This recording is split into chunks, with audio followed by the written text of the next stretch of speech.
भजो गौर नील राधे कृष्णा।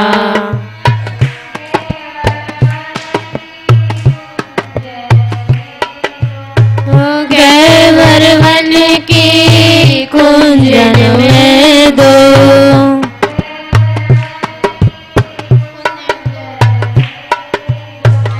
गैवर वन की कुंजन में दो,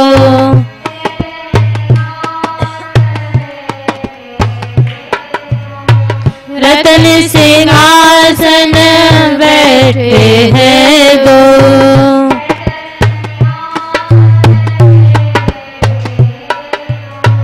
रतन सिंहासन बैठे हैं दो,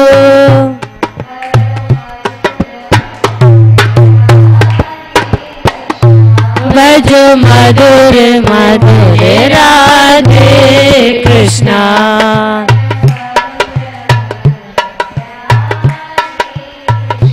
भजो गौर नील राधे कृष्णा।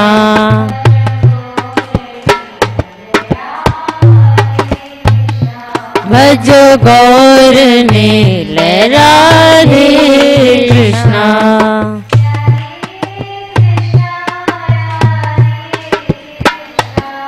राधे कृष्णा राधे कृष्णा।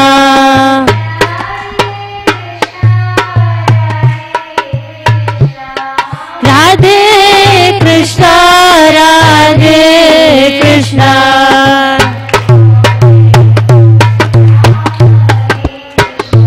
भजो गौर नील राधे कृष्णा।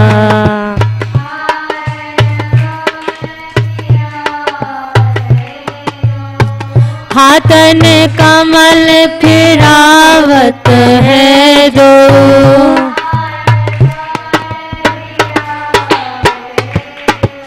हाथन कमल फिरावत है दो,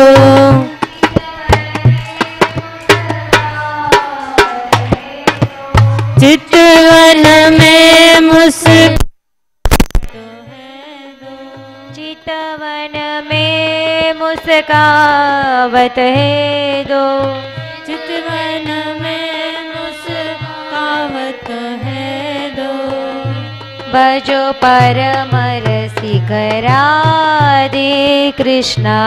भजो परम रसिक राधे कृष्णा। भजो परम मधुर राधे कृष्णा।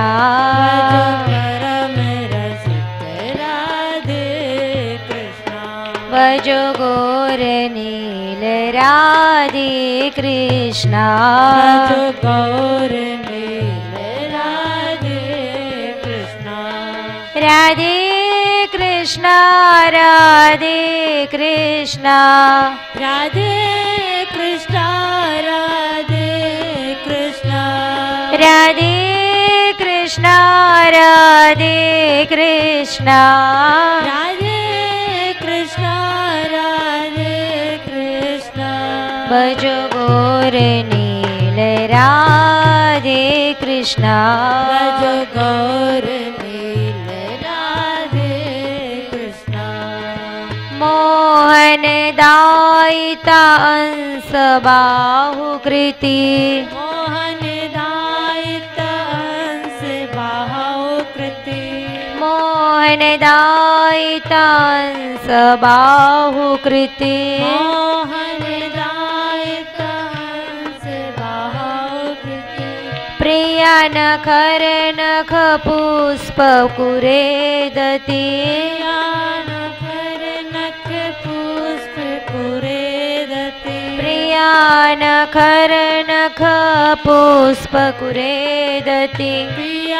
नखर नख पुष्प कुरेदति।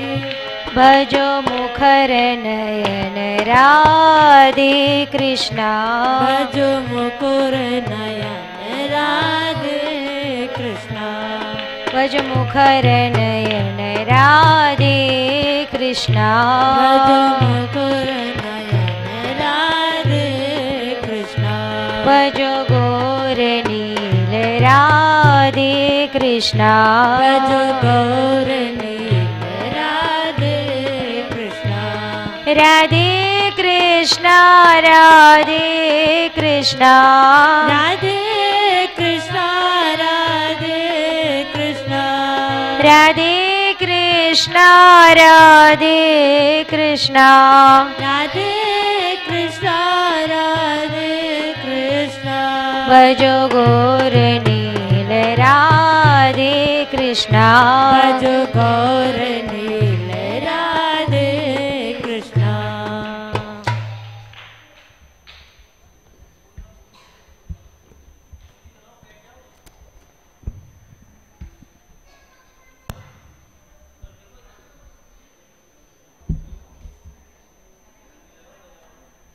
जय श्री राधे, जय श्री राधे। श्री नरसिंह भगत जी का चरित्र चल रहा है। कल का प्रसंग हुआ था कि जो नरसिंह भगत जी के समधीन थे रंगधर जी, जिन्होंने पत्र लिखा कि घर में छूछक का प्रसंग है तो कृपा करके पधारने की चेष्टा करें। जैसे ही पत्र मिला तो नरसिंह भगत जी अंजार गांव जाने के लिए तत्पर हुए। नरसिंह भगत जी तो संत थे, पास में तो कुछ था नहीं। अब गांव वालों से गाड़ी मांगने के लिए गए तो गांव वालों ने पहले तो मना कर दी, परंतु कोई नरसिंह भगत जी का एक प्रेमी था जिन्होंने कहा कि 1 साल से हमारी गाड़ी पड़ी हुई है, अगर आपके उपयोग में आवे तो आप ले जाइए। तो नरसिंह भगत जी ने देखा कि सारे अंग तो ढीले गले और टूटी फूटी गाड़ी पड़ी थी। भगत जी ने वो गाड़ी को जैसे तैसे करके बांध बूंद के गाड़ी को तैयार किया। उसके बाद गाड़ी चलाने के लिए बैल की जरूरत थी, तो बैल मांगने के लिए नरसिंह भगत जी गए तो बैल की भी मना कर दी बहुत लोगों ने, क्योंकि संसार तो स्वार्थी है। तब को एक व्यक्ति ने कहा कि हमारे बैल पड़े हुए हैं, इनको आप ले जाइए। खिरक में जाके देखा नरसिंह भगत जी ने तो बैल तो बड़े बूढ़े हो गए थे, बड़े ही दुर्बल थे, खुर भी घिस गई थी और दांत भी टूट गए थे। लेकिन हास परिहास करने के लिए गांव वालों ने दे दिया। अब इन बैलों के पास जाके नरसिंह भगत जी ने कहा कि अरे बैलो, पूरा जीवन तो तुम लोगों ने बोझा उठाया, अब तो मरने वाले हो, कुछ पुरुषार्थ का भी तो काम कर लो, परमार्थ का भी तो काम कर लो। कहा जीवन भर तो संसारियों का काम किया है, अब अंत समय में भगवान और भगवान के भक्त के लिए काम आ जाओ, तुम्हारा कल्याण हो जाएगा। अब भगत जी की बात सुन के जैसे बैल भी हाँ भर रहे हो, उन्होंने सिर झुकाया। अब भगत जी ने उन दोनों बैलों को उठाया तो उठ भी नहीं पा रहे थे, क्योंकि बड़े ही दुर्बल थे। तो भगत जी ने कुछ खिलाया पिलाया, सिंग पूछ उठा के खड़ा किया। अब नगरवासियों से कहा कि चलो अंजार गांव जाना है, तो आप भी चलो कुंवर बाई के घर पे। तो जितने भी नगरवासी थे वो तो वैसे ही नरसिंह भगत जी से हमेशा रुष्ट रहते थे, तो गिराने की चेष्टा करते। तो नगरवासियों ने कहा कि तू तो साधु है, तेरे साथ जाके हमारी इज्जत भी कम हो जाएगी, हम तेरे साथ नहीं जा सकते। स्पष्ट मना कर दिया कि हम अपनी हंसी क्यों उड़ावे तेरे साथ जाके। तब नरसिंह भगत जी ने सोचा चलो संसार के कोई नहीं है तो भक्तजनों को ही लेके चलते हैं। तो उनके घर पे साधु संतों का नित्य भंडारा तो होता ही, साधु सेवा भी होती थी और भगवत सेवा भी होती थी। अब नरसिंह भगत जी, उनके घर पे 16 सूरदास जी थे जो कीर्तन करते थे और नरसिंह भगत जी के वहीं पे भिक्षा का अन्न पाते थे, क्योंकि नरसिंह भगत जी जानते थे कि हम लोग किसी को भोजन नहीं करा सकते, जो भी कुछ दे रहा वो तो ईश्वर ही दे रहा है और हर व्यक्ति अपने भाग्य का अन्न खाता है। तो उन सूरदासों को कहा चलो अंजार गांव चलना है। अब सूरदास जी भी तैयार हो गए। गाड़ी में नरसिंह भगत जी ने कुंवर बाई के लिए सोचा खाली हाथ तो जाना नहीं चाहिए, तो बोरा भर भर के गोपी चंदन, शालिग्राम जी, कंठी माला और ताल तमोरा आदि रखा और गाड़ी लेके चले कीर्तन करते करते। अब जैसे ही गाड़ी भी टूटी फूटी जो थी, बैल भी बड़े ही वृद्ध थे। अब चर्र-मर्र करके जैसे धीरे धीरे गाड़ी चली, सब सूरदास जी बैठे बैठे कीर्तन कर रहे। चलते चलते अंधेरा भी हो गया था। अब थोड़ी ही गाड़ी आगे चली और गाड़ी टूट गई। अब जैसे ही गाड़ी टूटी तो सारे सूरदास जी गिर गए। कोई तो लटक रहे थे, कोई नीचे गिर गए और सारा सामान भी नीचे गिर गया। अब नरसिंह भगत जी ने सारे सूरदासों को उठाया, सबको बिठाया और सारा सामान समेटा। वो सब सूरदास जी बैठे बैठे कीर्तन करने लगे, क्योंकि भक्त लोगों का जीवन ही कीर्तन भगवान नाम होता है। उनके लिए ये जो विपत्ति आती है वो दुख नहीं होता है। उनका दुख तो वो है कि अगर भजन छूट गया तो संत लोगों को दुख होता है। तो इन विपत्ति में भी नरसिंह भगत जी घबरा नहीं रहे। कह रहे सूरदासों सब कीर्तन करो, भगवान का गुणगान करो। सारे सूरदास जी भगवान नाम लेने लग गए। बैठे बैठे कीर्तन कर रहे, रात भर कीर्तन किया। अब सुबह होने वाली थी, तब तक एक बढ़ई निकला जो बोलता बोलता जा रहा था, आज उसका हल बनाना है, कल उनके मुँह पे गाड़ी सही करनी है, अभी तो उनके घर जाना है। अब जो बढ़ई था वो स्वयं भगवान श्री कृष्ण थे, क्योंकि भक्त लोग कीर्तन कर रहे थे तो भक्त लोगों की लाज रखने के लिए भगवान को स्वयं किशन बाड़े का रूप धारण करके आना पड़ा। अब ऐसे बोल के जा रहे थे, तब तक सूरदासों ने कहा अरे भगत जी, लगता है कि ये तो कोई बढ़ई है, इनको बुलाओ और गाड़ी सही करवा लो। तब तक नरसिंह भगत जी ने आवाज दिया, अरे बढ़ई कहाँ जा रहे हो?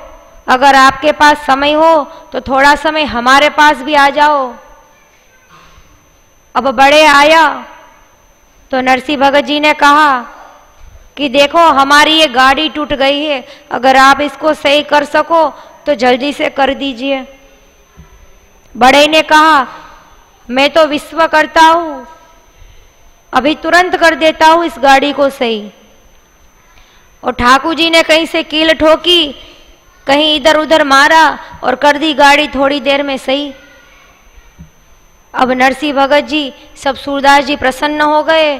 फिर पूछा, अरे भाई तुम तो बड़े ही भले आदमी हो, आप अपना नाम तो बताओ। तो बड़े ही कह रहा मेरा नाम तो किसना है। अब बोला किसना बड़े ने कि भगत जी मैंने आपकी गाड़ी तो सही कर दी, अब आप हमको कुछ उपहार में तो दे दो, मजदूरी दे दो। तो ठाकुर जी ने कहा कि मजदूरी में हमारे पास तो शालिग्राम जी तुलसी चंदन कंठी माला है, ये कंठी माला एक आप ले लो। तो कंठी माला ले ली किसना बढ़ई ने, अब वो तो साक्षात भगवान थे। जब तुलसी माला ली तो नरसिंह भगत जी ने कहा कि इस तुलसी माला से किसना बढ़ई जी हर रोज नाम जप करना, राधे श्याम राधे श्याम। देखो स्वयं भक्त भगवान को कह रहा है कि हर रोज राधे श्याम नाम जप करना और ये तुलसी माला ले लो। अब ठाकुर जी ने देखा कि गाड़ी तो सही हो गई है, परंतु बेचारे बूढ़े बैल भी है, अचेत अवस्था में पड़े हैं। तो ठाकुर जी ने हाथ रखा, वैसे ही वो बैल जवान से हो गए और तुरंत खड़े हो गए। अब गाड़ी तैयार हो गई, बैल भी ठीक ठाक हो गए। अब नरसिंह भगत जी अंजार गांव जाने के लिए तैयारी कर रहे। तब तक किसना बाड़ई ने कहा, अरे भगत जी आप किधर जा रहे हो? बोले हम तो अंजार गांव जा रहे। बोले मुझे भी वहां जाना है, आप ऐसा करो कि मैं बहुत अच्छा गाड़ी का चालक हूं, तो मैं गाड़ी चलाता हूं, आप बैठ जाओ, बहुत जल्दी मैं आप सबको पहुंचा दूंगा अंजार गांव में। अब जैसे ही नरसिंह भगत जी सूरदास जी सब बैठे और कीर्तन करते करते जा रहे, और किसना बाड़ई जो भगवान जी थे वो गाड़ी चला रहे। तो गाड़ी चलाते चलाते जा रहे तो रास्ते में बहुत सारे संत लोग भी मिले। तो जो भी संत लोग देखते कि अरे ये तो नरसिंह भगत जी जा रहे और इनका तो बड़ा ही नाम प्रख्यात है, ये तो कीर्तन कर रहे, तो और जो संत लोग थे वो भी गाड़ी में चढ़ के बैठ गए। तो भगत जी तो बड़े प्रसन्न हो रहे संत लोगों के दर्शन करके, सारे संत लोगों को लेके जा रहे गाड़ी में बिठा के। किसना बढ़ई ने ऐसी गाड़ी चलाई जैसे विमान की तरह, थोड़े समय में तो सबको पहुंचा दिया अंजार गांव में। अब अंजार गांव में पहुंच गए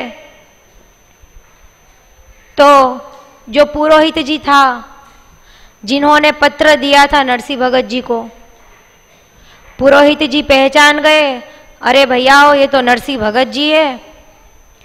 जाके देख रहे तो 16 सूरदास जी बैठे कीर्तन कर रहे, साधु वेश धारण किया है। और गाड़ी में देखा तो तुलसी चंदन शालिग्राम जी आदि रखा। तुरंत दौड़ते हुए पहुंचे रंगधर जी के पास जो नरसिंह भगत जी के समधीन थे। अब जाके तो रंगधर जी तो वैसे ही बड़े धनी प्रतिष्ठित व्यक्ति थे, बहुत सारे लोगों के बीच में बैठे थे। जाके रंगधर जी से कहा कि नरसिंह भगत जी आ गए, उनकी तो ये वेशभूषा और साथ में तो साधुओं को लाए हैं और बड़ी बड़ी मालाएं लाए तुलसी की, और उपहास में कह रहे व्यंग्य वचन करते हुए कि बड़ी बड़ी आपके लिए मणियों की माला लाए हैं वो तो। अब जैसे ही रंगधर जी ने ये वाक्य सुने तो बड़े ही क्रोधित हो गए कि मेरा तो इतना ही सम्मान है और ये नरसिंह भगत जी को मैंने कहाँ से पत्र लिखा कि वो यहाँ पे आ गया, मैंने बड़ी ही भूल की। क्योंकि सम्मान में ठेस पहुंचेगी जब अन्य व्यक्ति इन दृश्यों को देखेंगे। तो तब तक किसी ने कुंवर भाई को भी संदेश दिया कि कुंवर भाई आपके पिताजी आए हैं।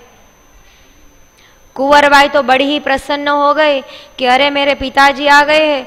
उसी समय रोरी और शुभ मांगलिक चंदन वंदन आदि लेके गई, चावल आदि पूजन करने के लिए कि पिताजी आ गए हैं।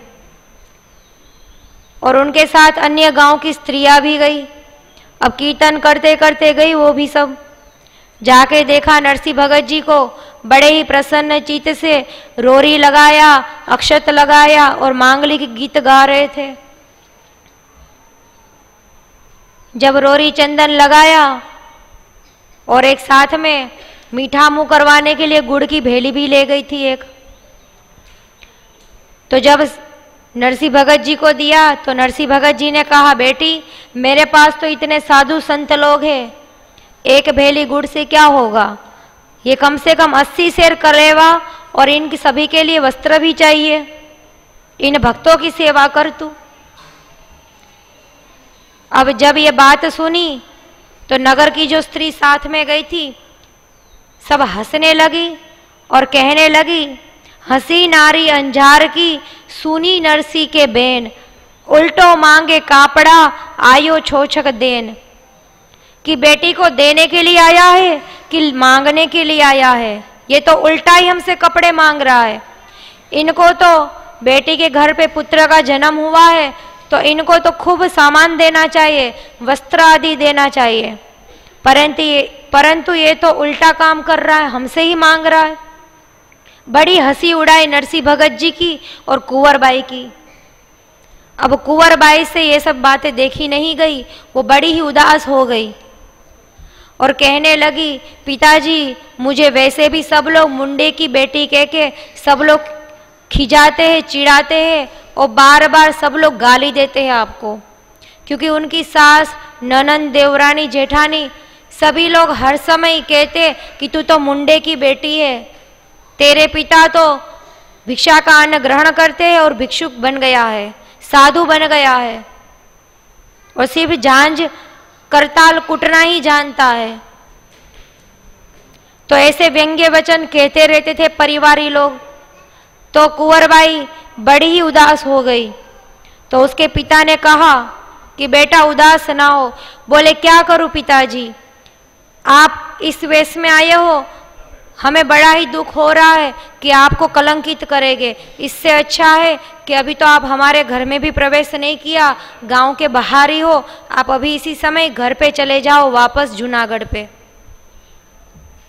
तो नरसिंह भगत जी ने कहा कि जब हम जूनागढ़ से आ ही गए अंजार के लिए, अब हम वापस नहीं जाएंगे, क्योंकि हमारा जो सेठ सावलसा है वो तुम्हारी इच्छा पूर्ति करेगा, वही तुमको उपहार देगा।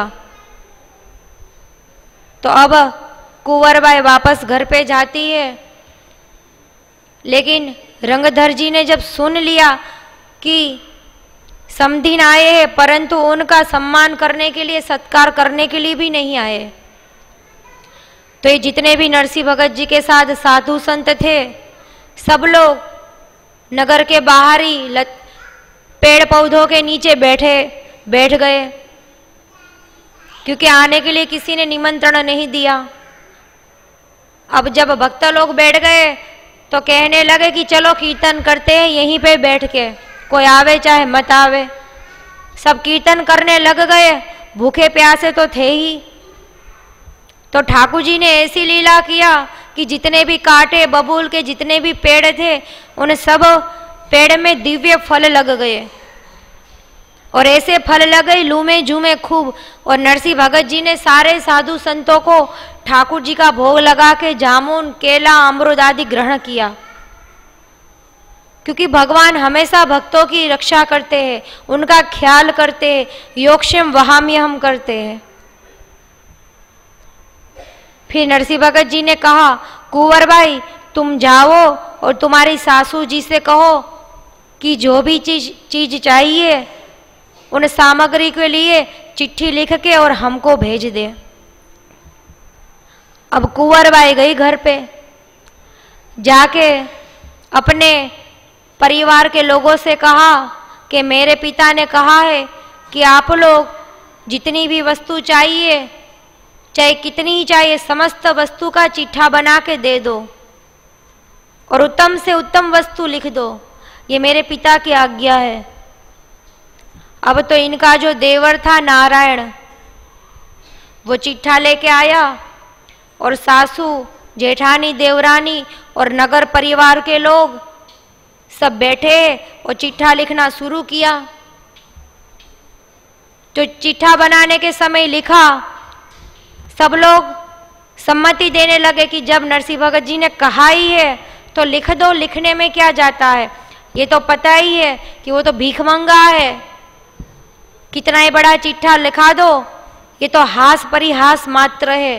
तो लिखने में क्या है, खूब लिखो सामान। अब लिखना शुरू किया है और उधर कुंवर बाई राह देख रही है कि चिट्ठा तो लिख रहा, परंतु पिताजी ने कहा कि सावरसा सेठ आएगा। सावरसा सेठ तो अभी तक आया नहीं है।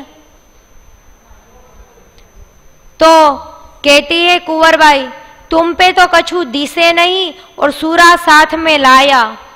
नरसिंह भगत जी से कहते हैं कि पिताजी आपको तो कुछ भी दिखाई नहीं देता भगवान और भक्तों के अलावा, और इन अंधे 16 सूरदास जी को साथ में लेके आए हो। फाट कापड़ा टूटी गाड़ी बेल पुरातन लाया। फटे तो कपड़े है, टूटी हुई तो गाड़ी है, और बेल भी वृद्ध पुराने लाए हो। समधी के घर छूछक देने ताल बजावन आया। बोले समधी के घर गए, लेकिन कैसे आए हो, ताल बजाते बजाते आए हो। जीमण का जिमणारा थे तो कोड़ी एक न लाया, और कंठी माला और तुमड़ा मृदक शंख बजाया। क्योंकि उन लोगों के पास तो यही सामग्री थी। हर समय साधु संत लोग बैठते थे और रात दिन भजन कीर्तन होता था, उनकी संपत्ति ये थी। और कहा कि गोपी चंदन और रामरज तीखा तिलक लगाया। और यहीं पे आके भी कुछ साथ में तो लाए नहीं, परंतु हमसे ही कपड़ा और गुड़ मांगने लगे आप तो। कुंवरी कहे लाज तुम खोई देश बिराने आया। कहे पिताजी आपने तो हमारी नाक ही कटवा दी और अपने गांव की भी नाक कटवा दी। तो नरसिंह भगत जी कहते हैं कि कहे नरसिलो सुनरी पुत्री तीसु मिलवा आया। हम तो तेरे को मिलने के लिए आए हैं। देन लेने ने मारे नाही सावल सा बुलाया। देने लेने वाला तो कोई व्यक्ति नहीं होता है, देने वाला तो मात्र एक ईश्वर ही है। और वो सावल सा सेठ जो ठाकुर जी है वो तुमको देंगे, और जो पूरे संसार को दे रहा है, चींटी से लेके हाथी तक को दे रहा है, सारा पृथ्वी का सर्जनहार है, वही तुमको देगा। एक पलक में सब जग पहले सावरिया गिरधारी। ठाकुर जी की एक पलक में तो सारा संसार पानी से भर जाएगा, और वहीं ठाकुर जी एक पलक में चाहे तो सारे संसार का विनाश भी कर देगा। तो सब कुछ ठाकुर जी के हाथ में है। द्रुपद सुता को चीर बढ़ायो अब की बेर हमारी। कहा कि बेटी द्रौपदी का भी चीर पुरिया, तो अब ठाकुर जी तुम्हारी बारी है कुंवर भाई। ठाकुर जी स्वयं आके तुमको देंगे, तुम ठाकुर जी पे विश्वास करो, शरण ठाकुर जी की लो। कुंवर सेना ने अपने ससुरिया, तब तक कुंवर सेना गई और ससुर वालों से कहा कि चिट्ठी लिख दी हो तो अब दे दो, पिताजी मांग रहे। अब चिट्ठी लेके गए और जाके पिताजी को दिखाए, लो पिताजी ये परिवारजनों ने लिख दिया। तो उसमें क्या लिखा था, क्योंकि इन लोगों को पहले पता थी कि आने वाला तो कुछ है नहीं, ये तो मात्र हास परिहास होने वाला है, वो तो स्वयं भीख मंगा है, क्या देगा। तब तक चिट्ठा में खोल के देखा नरसिंह भगत जी ने, तो लिखा सपरिवार श्री गणेश जी के लिए झरी की 5-5 पोशाकें और 1.25 लाख रुपए नकद भेंट। बहुत लंबा चिट्ठा बनाया है कि 1.25 लाख तो भेंट देनी पड़ेगी और गणेश जी के लिए झरी की 5-5 पोशाकें। आगे लिखते हैं कि गांव के 10 मंदिरों की भेंट, और जितने भी ब्राह्मण हैं, ब्राह्मण से लेके चांडाल तक समस्त स्त्री और पुरुषों के लिए 5-5 वस्त्र, पूरे गांव वासियों के लिए। और आगे लिखते हैं कि जितने भी परिवारजन हैं उनके लिए तो रत्न जड़ित वस्त्र चाहिए, और घर में जितने लोग हैं उनके लिए तो उससे भी श्रेष्ठ मतलब कि सोने की वस्त्र चाहिए, जिसमें सोने की तार जड़ी हुई हो, और मोहरे की भेंट चाहिए। चांदी और सोने के तो बर्तन चाहिए, आभूषण चाहिए, और लगभग ऐसे करके 11,000 लोगों के लिए चिट्ठा बना दिया। कोई कसर नहीं छोड़ी उनके परिवार वालों ने लिखने में। तब समधीन ने कहा जो उनकी सासू माँ थी तब दुष्ट तो थी, उसने इतनी भी कसर नहीं छोड़ी। कहा अगर मांग सकती तो मांगती कि हाथी घोड़ा दे दो, लेकिन उल्टा क्या मांगा कि जितने भी गांव के हाथी घोड़े और बैल है उनके लिए झूला और मोतियों की माला और उनकी भी पोशाक चाहिए।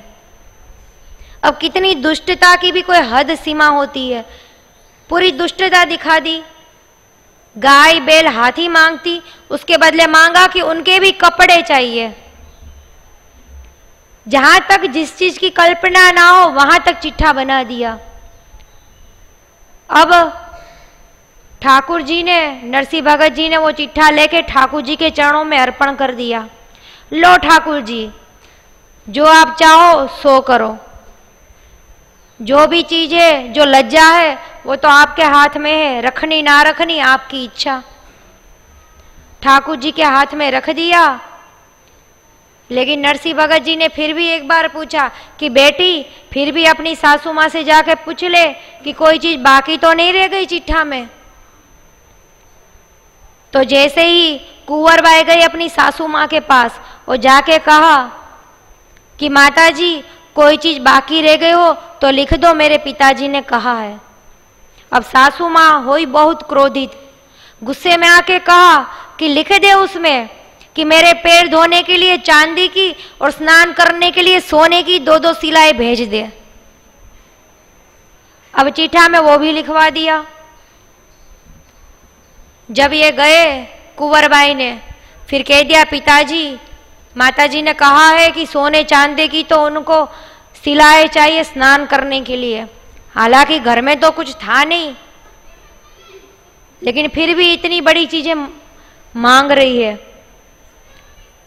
अब सब लोग वहीं पे बैठे थे, कीर्तन करने लगे, ठाकुर जी के चरणों में रख दिया वो चिट्ठा। देखो इतना बड़ा चिट्ठा लिख दिया, इतनी बड़ी बातें हो गई, परंतु अभी तक नरसिंह भगत जी के सामने नहीं गए कि नरसिंह भगत जी आप लोग जूनागढ़ से अंजार तक आए हो तो पानी की भी पूछे या भोजन की भी पूछे। वो लोग तो वहीं पेड़ पौधों के नीचे बैठे और अपना कीर्तन कर रहे। ये सज्जनता मनुष्य होके भी देखो पशुओं जैसा व्यवहार दिखा रहे। इसलिए कहा है कि जिस मनुष्य में भक्ति नहीं है वो व्यक्ति पशु के बराबर ही है। फर्क इतना है कि उनको सींग और पूंछ नहीं दी भगवान ने, लेकिन बुद्धि और क्रिया तो पशु की तरह ही है। जैसे कुत्ते लोग आपस में लड़ते हैं, एक कुत्ता भौंका तो दूसरे कुत्ते भौंकने लग जाते हैं। यही व्यवहार दिखा रहा है स्पष्ट जो इनके परिवारजन लोग कर रहे, पशुता का व्यवहार। शरीर भले ही मनुष्य का हो लेकिन बुद्धि पशु की तरह है। जब साधु संत लोग पेड़ पौधों के नीचे कीर्तन कर रहे हैं तब तक किसी ने कहा कि रंगधर जी जाके नरसिंह भगत जी को पूछ लो और उनके रहने की व्यवस्था तो करो। जब ये लोग गए तो जाके एक फूटी सी दही पोर इनको रहने के लिए दे दी, जिसमें खूब मकड़ियों के जाले लगे थे और मच्छर भरे हुए थे। टूटी फूटी सी कोठरी दे दी। अब नरसिंह भगत जी और सूरदास लोग गए तो ये तो संत थे ही, इनको तो कुछ भी नहीं चाहिए। देखा कि कोठरी दी है, बड़े ही प्रसन्न हो गए, जाके अपने हाथों से सफाई करने लग गए। पूरी कोठरी की सफाई करके और बैठ गए और कीर्तन करना शुरू कर दिया। अब सारे संत लोग कीर्तन कर रहे। उसके बाद उनके स्नान आदि की व्यवस्था के लिए नरसिंह भगत जी ने कहा कि इन लोगों के लिए पानी की व्यवस्था कर दो। देखो नरसिंह भगत जी को अपनी चिंता नहीं है, परंतु उनके साथ जो साधु संत लोग हैं उनकी चिंता है। उनका जीवन ही साधु सेवा थी। तो कहा इन साधुओं के स्नान करने के लिए पानी लेके आओ कुंवरबाई। कुंवरबाई ने जाके सासू माँ से कहा तो गुस्से के मारे इतना खोखला हुआ गर्म पानी किया गर्मी के दिनों में कि उबलता हुआ पानी एक ड्रम भर के भेज दिया कि खूब नहावे और खूब जल जाए ये लोग। तो क्योंकि हमारे परिवार की बेइज्जती कर रखी है जब से ये मुंडा बन गया है, जब से ये साधु बन गया तब से। तो क्रोध में जाके खूब गर्म उबला हुआ पानी दिया। तो नरसिंह भगत जी ने कहा कि ये बेचारे साधु संत है, इनके लिए थोड़ा ठंडा पानी भी ला दो गर्म पानी के साथ। तो उन लोगों ने कहा कि आप तो भगत जी हो, अगर ठंडा पानी चाहिए तो अपने भगवान की पुकार लगा के खुद ही वर्षा कर लो। तो नरसिंह भगत जी समझ तो रहे ही थे कि इन लोगों को अच्छा नहीं लग रहा है, लेकिन कीर्तन करने लगे और मेघ मल्हार राग गाना शुरू किया। जैसे ही ये राग गाया उसी समय ठाकुर जी ने बरसात बरसाई, और ऐसी बरसात बरसाई क्योंकि ठाकुर जी भी तो देख रहे थे कि भक्त का अपमान हो रहा, फिर भी भक्त शांत चीज से बैठा है, कुछ भी नहीं बोल रहा, कोई भी उद्वेग उनके मन में पैदा नहीं हो रहा है। और ये लोग एक के बाद एक इनके ऊपर मुसीबत पे मुसीबत करते जा रहे हैं। तो भक्त सहन कर लेगा, लेकिन भगवान से सहन नहीं होगा। जैसे कृष्णदास जी का पद है कि हरि भक्तन सो गर्व न करिए, यहाँ अपराध परम पद होते, उतरी नरक में परिबे। और आखिर में कहा खान पान ए ठान भलेजू, बदन पसार न मरीबो, कृष्णदास हित धर विवेक चित, साधुन संग उबरीबो। कि एक समय तो लंबे पैर पसार के तू पड़ जाएगा, तेरा जितना भी अहंकार है, धन संपत्ति का, मान सम्मान का, या परिवार आदि का, या तेरा शरीर का, ये सारा एक दिन तेरा नष्ट हो जाएगा, जिस दिन तू लंबे पांव पसार के सो जाएगा। तो हरि भक्तों से अभिमान मत कर, बल्कि उनके आगे दीनता पूर्वक जा, सिर झुका के जा, नहीं तो परम पद पे पहुंच के भी नीचे गिर के आना पड़ेगा अगर दैन्यता नहीं है तो कृष्णदास ने कहा कि विवेक बुद्धि के साथ इन साधु संतों का भजन करो, इनकी सेवा करो, तब तो तुम उबर जाओगे, मतलब कि पार हो जाओगे। तो जब भगवान ने देखा कि बड़े ही कष्ट दे रहे नरसिंह भगत जी को, और नरसिंह भगत जी ने मेघ मल्हार राग गाया, राग गाते ही उसी समय बरसात होने लगी, और ऐसी बरसात हुई मूसलधार कि कितने न जाने तो मकान गिर गए, उसी पानी में डूब गए, न जाने कितने लोग तैरने लगे, मर गए, बहुत बड़ा अपसुकन होने लग गया। और उसी में ही जो कुंवरबाई की ननंद थी, उनकी छोटी सी लड़की घर के आंगन में पानी का गड्ढा भरा था, उसी में ही जाके गिर पड़ी और उसकी मृत्यु हो गई।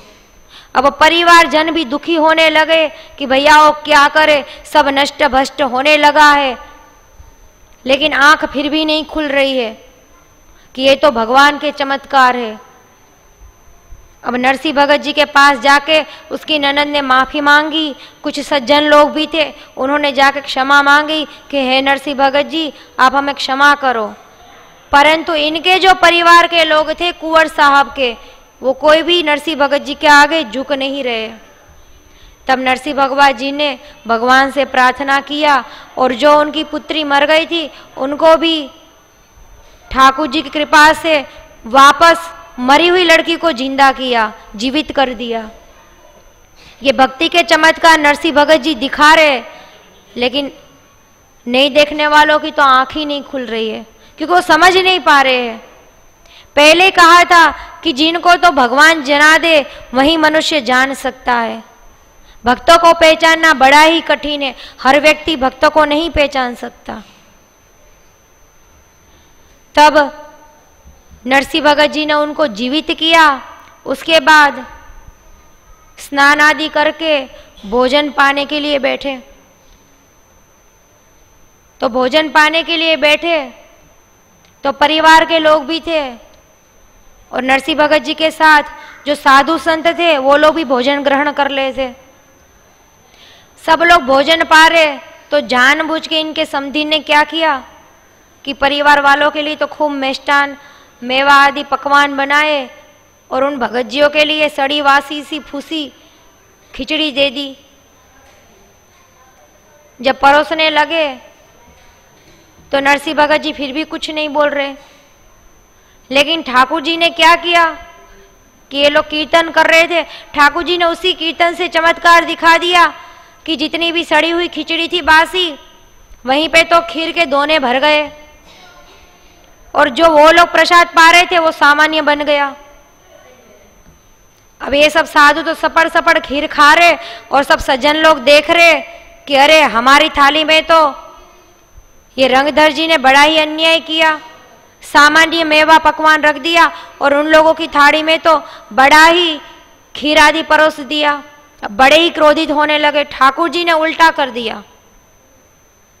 अब परिवारजन बड़े ही क्रोधित होने लगे रंगधर जी पे, आप हमारे साथ अन्याय करते हो, हमारा हास परिहास उड़ाते हो आप लोग। इन साधुओं के लिए तो आपने खीर बनाए, हमको सामान्य भोजन दिया, हम नहीं आरोगे कि आपका प्रसाद, और अभी चले जाएंगे। लेकिन बड़ी मुश्किल से रंगधर जी ने उनके पैर पकड़ पकड़ के समझाया कि भैयाओ, लगता है ये तो वास्तव में भगवान का चमत्कार है। मैंने तो इन लोगों को सड़ा वासा भूसा खाना दिया था, आप लोगों के लिए तो अच्छा भोजन बनाया था, लेकिन भगवान की लीला मैं भी नहीं जान पा रहा हूं, बार बार ये लीला हो रही है। थोड़ा बहुत समझ में आने लगा है अब रंगधर जी को भी। तब भोजन प्रसाद पाया, उसके बाद सोचा नरसिंह भगत जी ने, चलो भोजन कर लिया, लेकिन देखो भक्त की अवस्था ऐसी है कि इन परिस्थिति के आते हुए भी उनके मन में लव मात्र भी ना द्वेष हो रहा है, ना तो कोई चीजों के प्रति आसक्ति हो रही है, ना तो बदले की भावना है। क्योंकि अगर ये चीज आने लगी भजन करते करते कि उसने हमको ये कहा, उसी ने हमको ये कहा, तो निश्चित है कि उतना समय हम लोग भगवान से थोड़े दूर चले जाएंगे।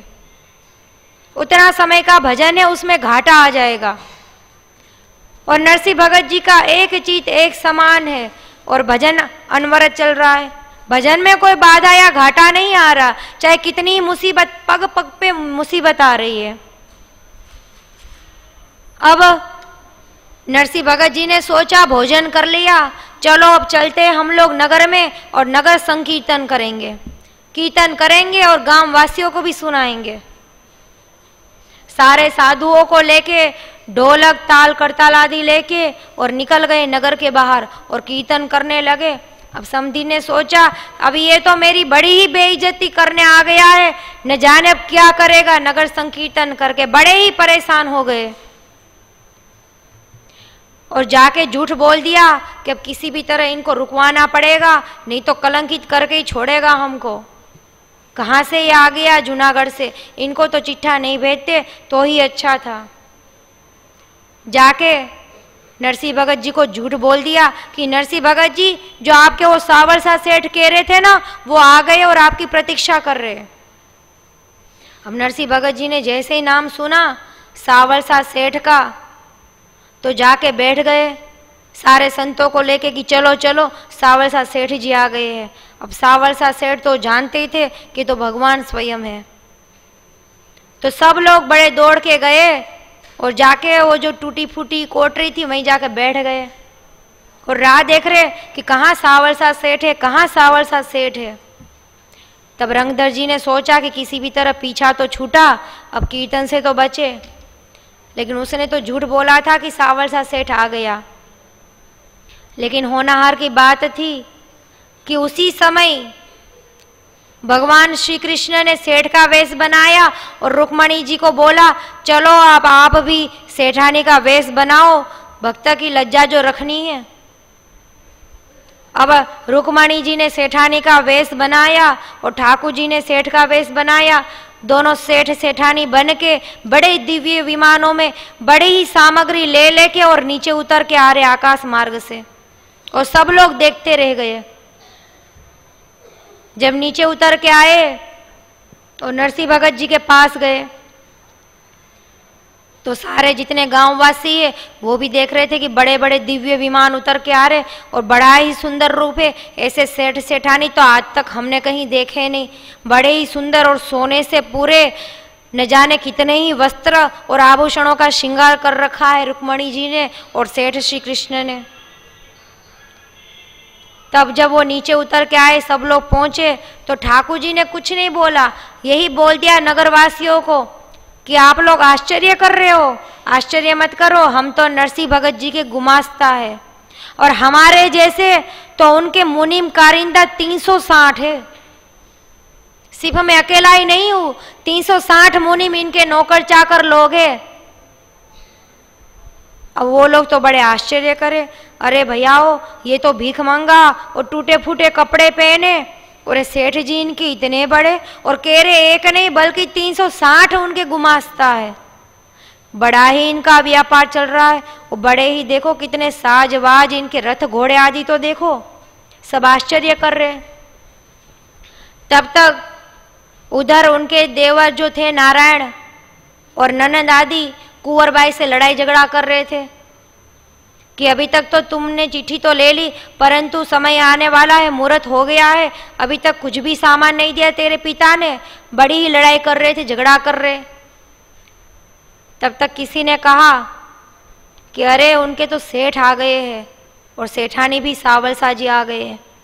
अब सब लोग गए दौड़ के, तो जाके दौड़ के देखा, अब सेठ सेठानी कह रहे कि भैया ओ लो, नरसिंह भगत जी को आपने जो चिट्ठा दिया था उन्हीं अनुसार हम लोग सारी सामग्री लेके आ गए हैं, सब गांववासी आ जाओ और अपना अपना चिट्ठा के अनुसार जो लिखवाया है वो सामान ले जाओ।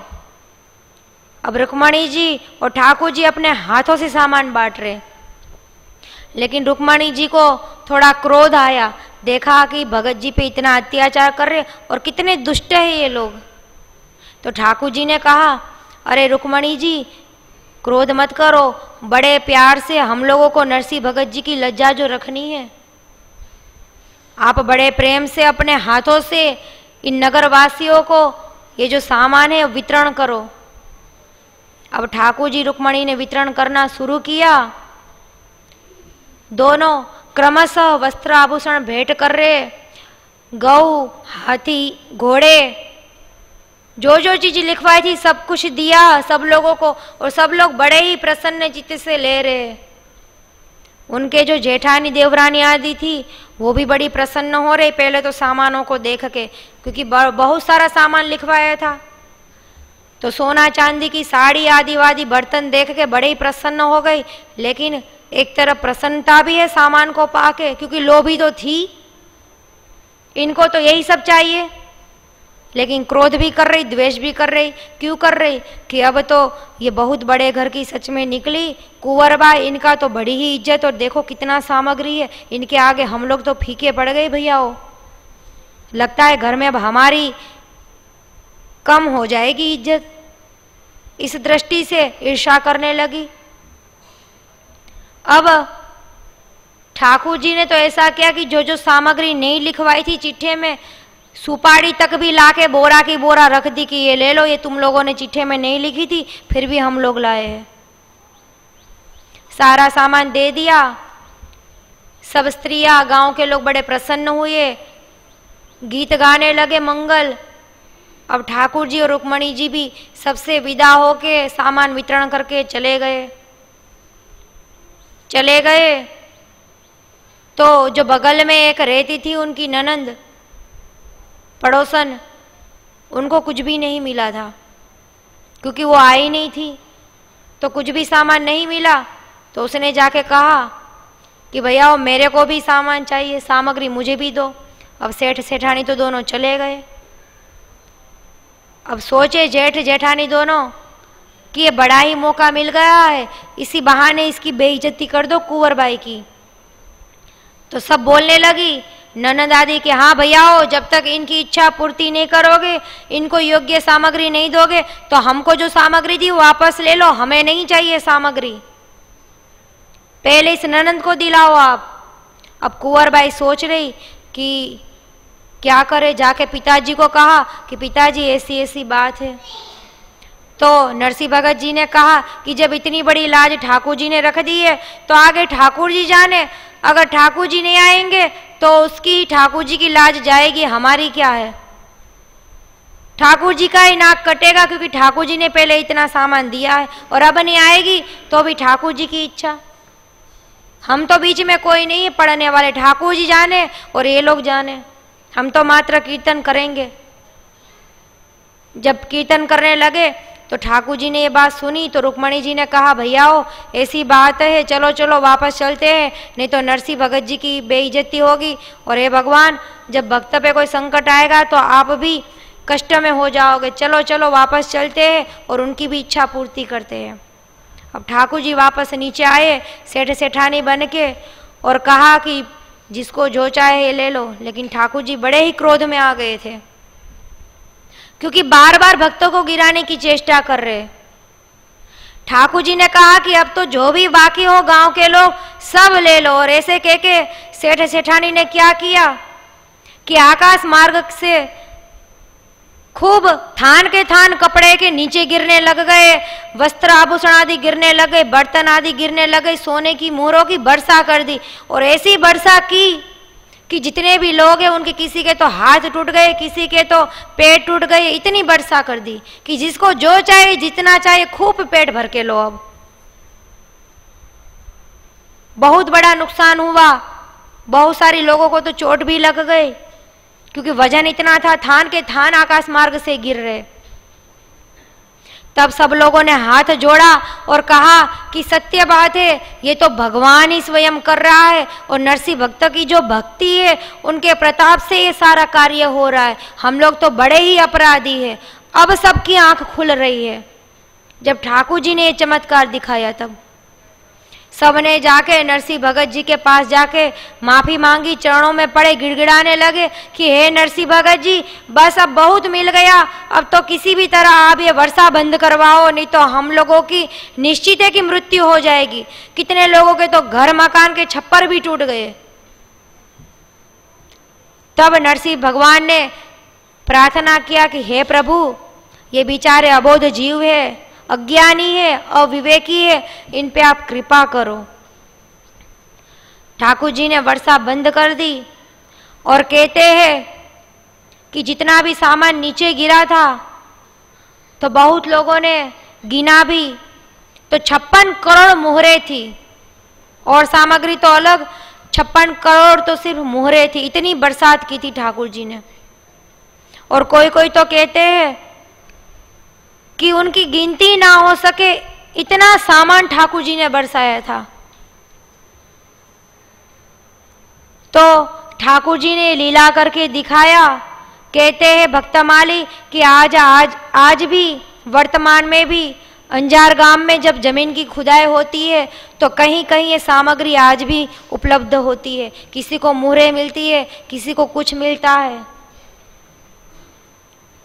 तो ठाकुर जी की ऐसी लीला है, इसलिए कहा है कभी भक्तों से बैर नहीं करना चाहिए, भक्तों को कष्ट नहीं देना चाहिए। जब इन परिस्थिति को देखा तो कुंवरबाई का भी अब मन भर गया और सोचने लगी कि वास्तव में मेरे पिता बड़े ही भक्त है, मुझे तो इन सबको छोड़ देना चाहिए। ये संसारी लोगों का क्या आशा रखना, ये वास्तविकता में दुष्ट लोग हैं। अब तो मैं भी अपने पिता के साथ जाऊंगी, ये ससुराल छोड़ दूंगी और पिता के साथ रह के उन साधु संतों की सेवा करूंगी और भजन करूंगी। कुंवरबाई को भी वैराग्य हो गया। पिताजी से कहा, पिताजी अब मुझे ससुराल में नहीं रहना है, इन दुष्टों के बीच में, आप मुझे अपने साथ ले चलो जूनागढ़ में, मैं भगवान के भक्तों की सेवा करूंगी। और उधर उनके ससुराल वाले भी गिड़गिड़ा रहे, कहते हैं कि हम भी बड़े ही दुष्टता का व्यवहार किया, नरसिंह भगत जी हमें क्षमा कर दो। क्योंकि अब कुंवरबाई भी हाथ से गई और उल्टा ये तो नरसिंह भगत जी को कलंकित कर रहे थे, लेकिन ठाकुर जी ने ऐसी लीला की कि गांववासी अब इन रंगधर जी के घर परिवार वालों को कलंकित करने लगे और कहने लगे कि परिवार बड़ा ही दुष्ट है, गाली गलौज देने लगे।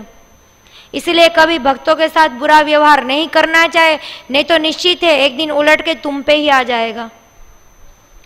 हर चीज का थोड़ा बहुत समय लग जाता है, लेकिन जैसी करनी करोगे, जैसे बीज बोओगे वैसा ही पेड़ निकलेगा और वैसा ही फल प्राप्त होगा। इसलिए हम सब व्यक्तियों को चाहिए कि आपसी राग द्वेष नहीं रखना चाहिए, भक्तों से मीठा व्यवहार रखना चाहिए, किसी में दोष दृष्टि नहीं करनी चाहिए। अगर हम लोग यही कार्य करेंगे तो एक दिन पलट के उसका जो फल है वो भी हमको यही मिलेगा। चाहे कितना ही नाम जप कर लो, चाहे कितना ही यज्ञ कर लो, चाहे कितना ही त्याग वैराग्य कर लो, एक दिन निश्चित है वो फल सामने आके खड़ा हो जाएगा। और वो फल क्या होगा कि भक्त अपराध से ये भक्ति, ये धाम, भक्त संग, महापुरुष का संग सब कुछ छूट जाएगा। इसलिए दुष्ट कुसंगियों का ना तो मुंह देखना चाहिए, ना तो उनका संग करना चाहिए। जय श्री राधे।